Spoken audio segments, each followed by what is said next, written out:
Now, let's explore key elements that challenge the contemporary claim of a spinning globe by presenting real-world examples that clearly demonstrate a flat and stationary Earth, rather than one with a 25,000-mile circumference spinning on an axis.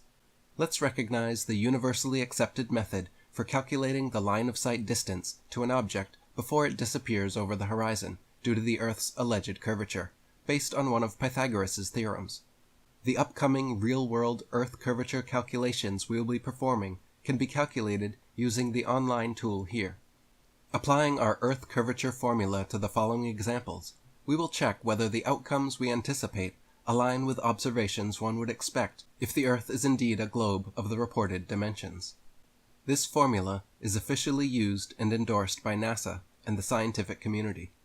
No prior knowledge of algebra or spherical trigonometry is required using the online tool. Real-world test number 1.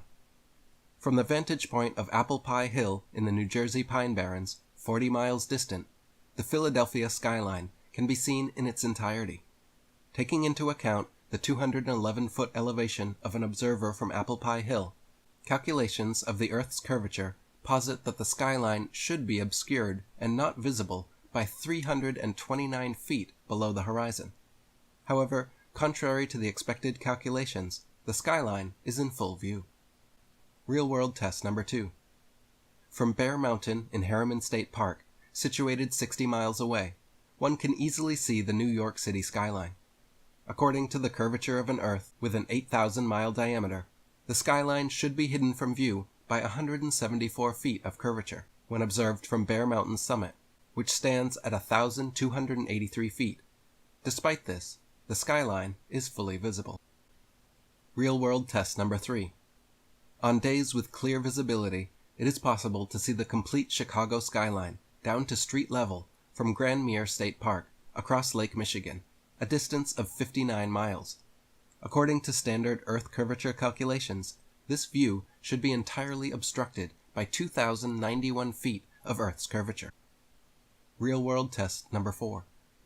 In Genoa, Italy, standing 70 feet above sea level, one can see the island of Gorgona, which lies 81 miles distant.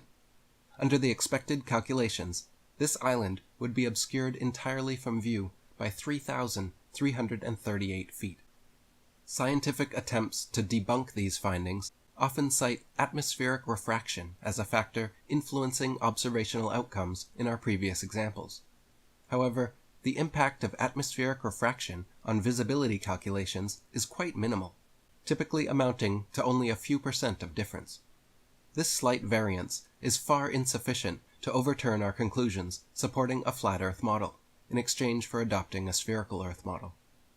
While countless other real-world observations supporting a flat Earth are abundant, the particular technique provided previously serves to highlight key verification approaches that support our assertions of a flat rather than spherical Earth.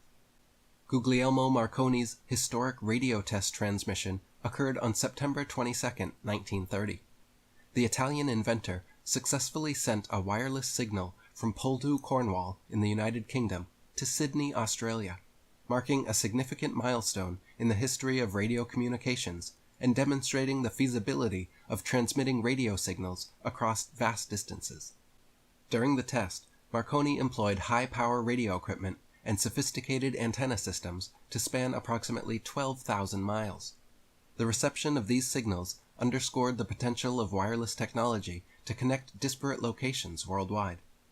Marconi's radio test transmission to Australia played a pivotal role in advancing the field of wireless telegraphy and laid the groundwork for future developments of worldwide communication systems that we rely on today. This experiment significantly contributed to the advancement of radio communication technology and understanding, eventually leading to more regular and reliable long-distance wireless worldwide communication.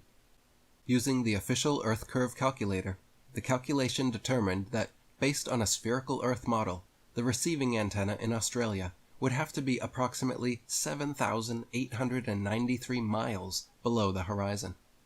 This prompted me to investigate the feasibility of such an extremely distant radio transmission scenario using an AI chatbot based on a spherical Earth model. Question: can you envision a scenario where a radio signal could be transmitted and received successfully despite being 7,893 miles below the spherical Earth's horizon? Answer. The concept of a radio signal traveling 7,893 miles below the horizon of the spherical Earth is far beyond the capabilities of radio signal transmission for this distance.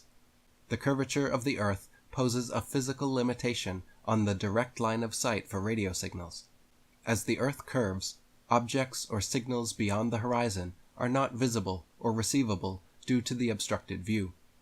While techniques like antenna height, signal amplification, and atmospheric conditions can extend the range of radio signals to some extent, they cannot overcome the fundamental limitation imposed by the Earth's curvature, especially at distances this remote.